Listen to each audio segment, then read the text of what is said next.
Hai guys, kali ini saya akan merangkum film horor Indonesia berjudul Sakaratul Maut tahun 2024. Tanpa basa-basi lagi, monggo disimak ceritanya. Namun sebelum lanjut jangan lupa ditekan dulu like, komen, subscribe, serta share video ini sebanyak-banyaknya ya. Oke. Scene diawali Indah merawat anaknya yang sedang sakit bernama Ismi. Pindah ke Retno yang pamitan mau merantau kepada orang tuanya Pak Wiryo dan Bu Wiryo sebelum akhirnya keduanya pergi menggunakan mobil menuju Jogja. Di perjalanan, mereka berpapasan dengan pengemudi ngantuk sehingga malam hari Retno terjun langsung melihat keadaan kedua orang tuanya terbujur. Sebuah keajaiban karena Pak Wiryo bisa bangun. Ini hanya mimpi. Pagi hari ketika Retno asyik masak bersama Indah, polisi datang membawa kabar duka. Pindah ke rumah sakit yang sudah ada saudara Retno bernama Wati. Diceritakan Bu Wiryo meninggal di tempat, sementara Pak Wiryo masih koma. Keputusan pulang paksa pun diambil karena mereka tidak mampu membayar biaya perawatan rumah sakit. Sampai di rumah duka, datanglah istri muda Pak Wiryo bernama Bu Giem bersama anaknya bernama Tarjo. Tujuan utama mereka adalah menjenguk Pak Wiryo yang saat ini sudah terbaring di ranjangnya. Sementara di luar, Wati dan Tarjo ribut rebutan warisan. Warisannya bapak kayak iso untuk membantu menyelesaikan masalah kita. Hal ini terhenti setelah kedatangan Pak Syafaat. Di hadapan Pak Wiryo, Bu Giem mengaji. Kacamatanya terjatuh, tiba-tiba Pak Wiryo duduk mengerang. Sudah tenang, namun Bu Giem mengaku Pak Wiryo bangun. Gak ada yang percaya sehingga Bu Giem meninggalkan rumah duka. Pagi hari, pemakaman Bu Wiryo dilakukan.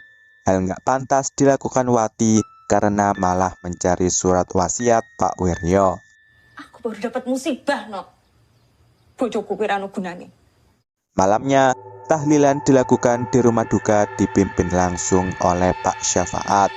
Pagi hari di pasar, Wati didatangi Pak Hendro yang meminta uang sewa kios. Datang juga Tarjo yang ngajakin ribut soal warisan. Anak pelakor. Rasa kurang ajar. Ibuku masih istri sama bapak. Hal ini dilerai oleh Retno. Lanjut tahlilan malam kedua, Bu Giem diem-diem masuk ke kamar Pak Wiryo. Nah, meletakkan jimat. Hal ini diketahui Wati sehingga ia diusir. Selesai tahlilan, Wati masih ribut dengan suaminya yang dianggap gak berguna karena cuman pengangguran. Malamnya, ketika Wati tidur di kamar Pak Wiryo, ia melihat bapaknya duduk mengerang. Beruntung dapat ia tenangkan. Keluar kamar, tiba-tiba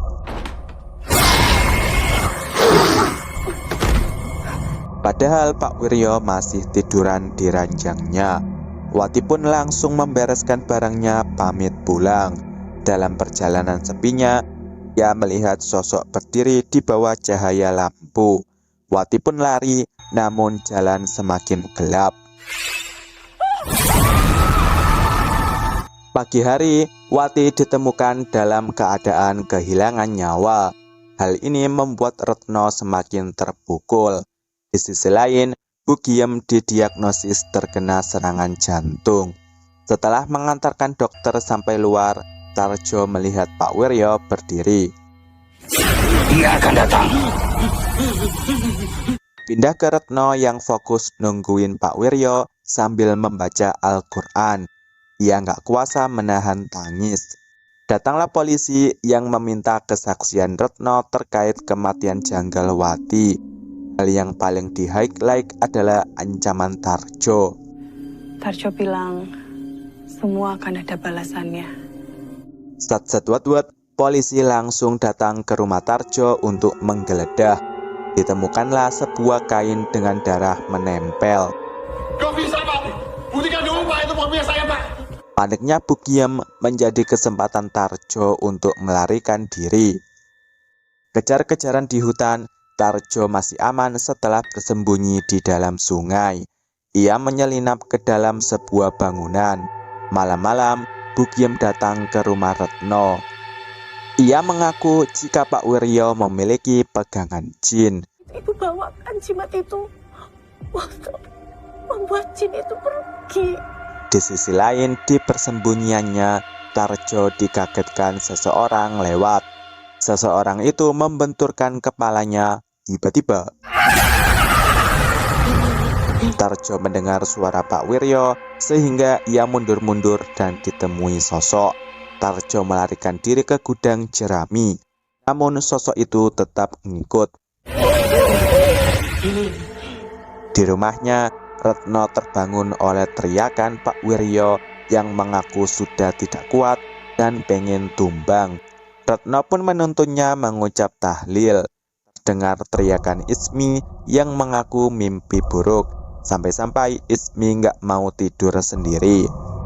Nyatanya Ismi yang asli masih belum tidur.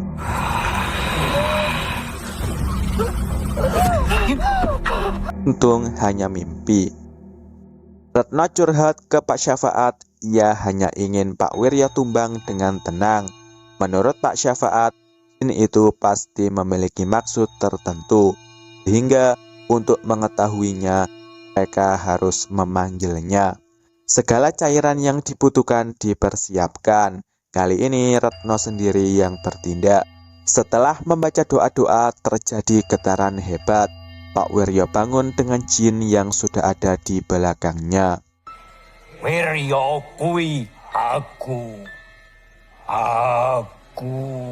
Wiryo. Semua selesai, Pak Wiryo pun kembali terbaring. Paginya, Indah membawakan makanan untuk Tarjo. Sebuah plot twist karena sebenarnya Indahlah yang gak sengaja menumbangkan Wati di malam itu. Barang bukti pun ia letakkan di rumah Tarjo. Tarjo meringkih karena sebenarnya makanan itu telah diracun. Indah melarikan diri, barulah warga menemukan jenazah Tarjo. Malam hari, Pak Syafaat turut andil dalam misi menolong Pak Wiryo. Dengan kontrol berhasil jika air dalam gelas ini surut. Pak Wiryo dimandikan layaknya jenazah hingga ia menggeliat. Semua ini disaksikan Indah. Tiba-tiba Ismi kesakitan. Luka di tubuhnya pun semakin banyak. Tubuh Pak Wiryo melayang, air di dalam gelas surut. Sementara luka Ismi mengeluarkan darah yang akhirnya menumbangkannya. Ritual berhasil, namun tiba-tiba Indah nyerang. Scene flashback, ternyata Ismi adalah anak hasil hubungan gelap Pak Wiryo dengan Indah yang berhasil dibesarkan. Bu Wiryo yang gak terima malah menyantet Ismi. Sebelum ke Jogja, Pak Wiryo berjanji akan menurunkan jin pelindungnya kepada Ismi. Namun Pak Wiryo keburu kecelakaan sehingga santet tetap diterima Ismi. Terjadilah perkelahian dan adu sajam yang akhirnya mengenai Retno sehingga tumbang. Hal ini membuat Pak Wiryo melayang. Jin yang ada di tubuhnya membuat perjanjian baru dengan Retno. Aku rela. Otomatis Retno kembali bangun dan kali ini berbalik nyerang Indah yang sudah tak mungkin mampu menghindar. Gebrakan pamungkas nggak jadi dilakukan karena terdengar Ismi menjerit. Retno pun mendatanginya berancang-ancang mau menumbangkan Ismi. Katanya ia hanya mengambil jimat di dalam tubuh Ismi untuk diberikan kepada si jin. Ismi pun dinyatakan sembuh dan si jin menghilang. Di ending, Indah ditangkap polisi karena kasus penumbangan yang ia lakukan. Retno dan Ismi pun hanya bisa menangis menyaksikannya. Film pun berakhir.